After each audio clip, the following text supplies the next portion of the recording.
Donc l'EDA, elle nous assiste par rapport aux formations qu'on fait, mais bon, c'est plutôt par rapport à la subvention qu'il y a un manquement.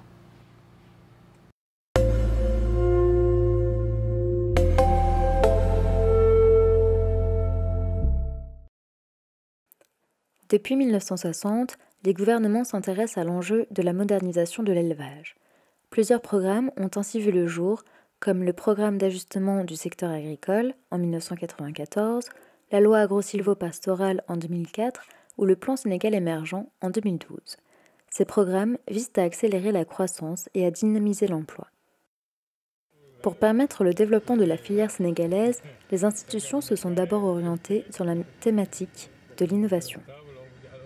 Oui, l'ISRA est un établissement public à caractère scientifique et technologique qui a donc pour mission la recherche dans le domaine agricole au sens large du terme, la recherche sur la santé et les productions animales. La recherche a beaucoup travaillé sur l'agriculture. D'abord moderne, aujourd'hui toutes les formules d'alimentation que nous utilisons et qui utilisent des matières premières locales ont été étudiées, formulées, testées ici au Sénégal. À l'ISRA, on a travaillé à mettre en place un vaccin bivalent contre la variole et la maladie de Newcastle. Mais en principe, la vulgarisation, la transmission de nos résultats au niveau des producteurs est plutôt l'action d'autres structures. Mais aussi, il faut que les agriculteurs s'organisent pour minimiser les coûts. Pour répondre à l'enjeu de la maîtrise des coûts, des associations de producteurs se créent dans des grandes zones productrices. L'objectif était de nous regrouper, d'acheter en gros, de vendre en gros, défendre les intérêts de nos intérêts en tout cas. Les gens, ils n'ont pas cette mentalité de venir adhérer dans une association pour défendre une cause. Mais quand il y a un problème, ils t'appellent, ils te disent est-ce qu'il n'y a pas des associations qui sont là. On a des producteurs et des transformateurs. Bon, je disais tantôt que les contraintes générales de l'agriculture au Sénégal, c'est presque les mêmes, à part les différences sur le plan climatique. Pour porter leurs intérêts auprès du ministère, ces associations se lient aux fédérations.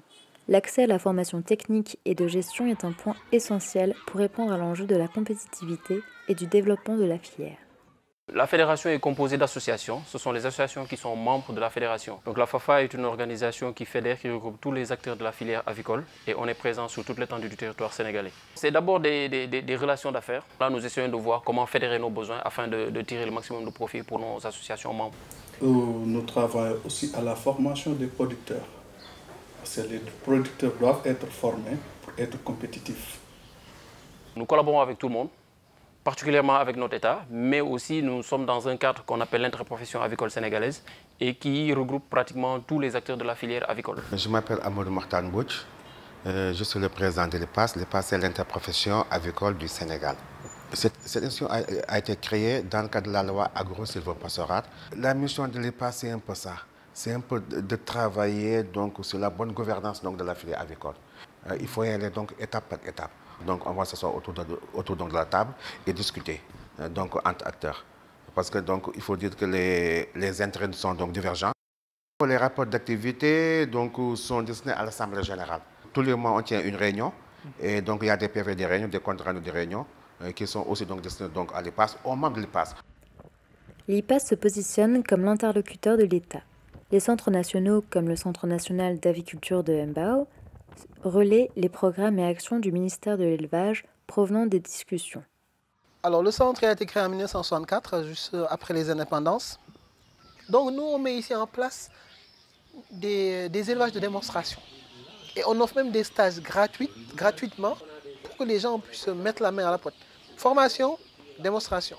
Les clusters sont une partie d'un grand projet national qu'on appelle le projet de formation professionnelle. C'est formation professionnelle, employabilité et compétitivité. C'est un projet qui est cofinancé par la Banque mondiale, l'Agence française de développement et le gouvernement du Sénégal. On a le conseil d'administration du cluster et c'est un conseil d'administration qui est paritaire, public-privé.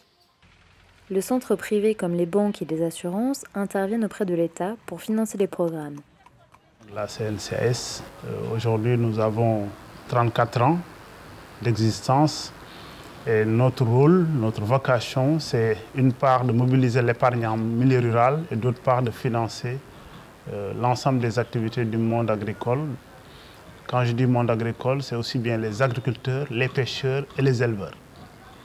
Aujourd'hui, au travers du plan Sénégal émergent, vous le verrez, l'axe fort qui constitue la transformation de l'économie comporte un volet agricole important. On appelle le PASA. La banque n'est pas seulement une banque publique, mais nous avons d'autres partenaires privés comme la Banque centrale, la BOAD, l'AFD. Nous avons des compagnies d'assurance comme la AMSA Assurance, le groupe Sonam. Nous avons aussi des organisations de paysannes, le CNCR, l'UNCAS siège au conseil.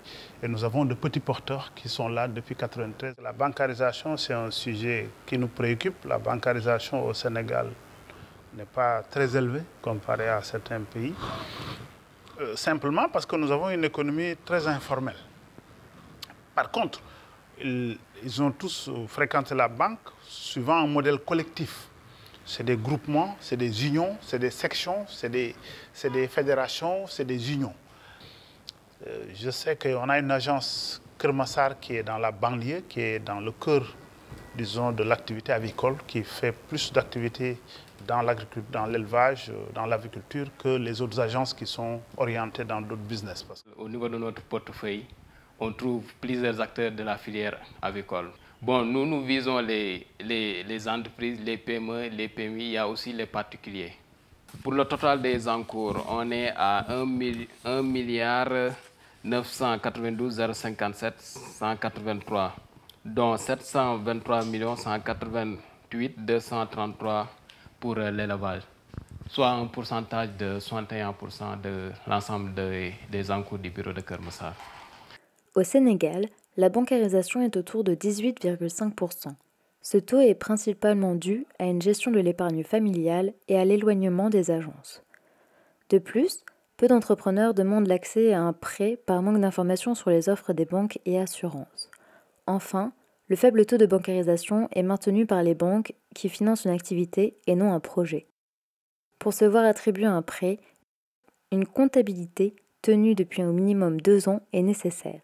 Cela implique une activité référencée et formalisée.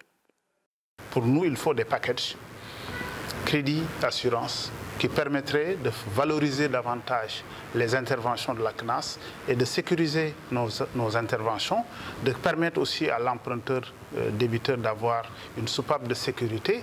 Et tout cela, nous pensons que ça va dans le bon sens, d'autant que l'État du Sénégal met 50% de subventions. C'est qu'en fait, c'est une société nationale où l'État est l'actionnaire principal, mais il y a aussi les autres compagnies d'assurance qui sont actionnaires. Les polices d'assurance sont distribuées à travers les banques et les IMF, les banques et les institutions de microfinance. Les agriculteurs seront logés dans la tranche des éleveurs. Mais en fait, au niveau de cette tranche, nous avons 3 produits d'assurance. Nous avons un produit d'assurance spécialisé pour la mortalité du bétail, un autre produit spécialisé pour la mortalité de la volaille, mais aussi un produit qu'on appelle multirisque professionnel viande, c'est pour les bouchers. Les assurances agricoles jouent un rôle de liaison entre les acteurs et les banques par l'existence du package banque-assurance. Ce package permet un regain de confiance en les banques et un intérêt à la formalisation des activités. Les besoins des aviculteurs sont retransmis auprès du gouvernement par l'intermédiaire des associations, en passant par les fédérations et l'interprofession.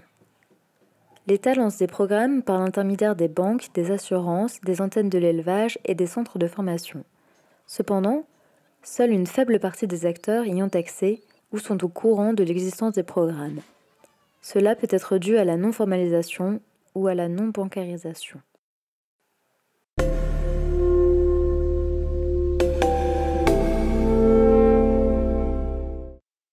Juste une dernière question.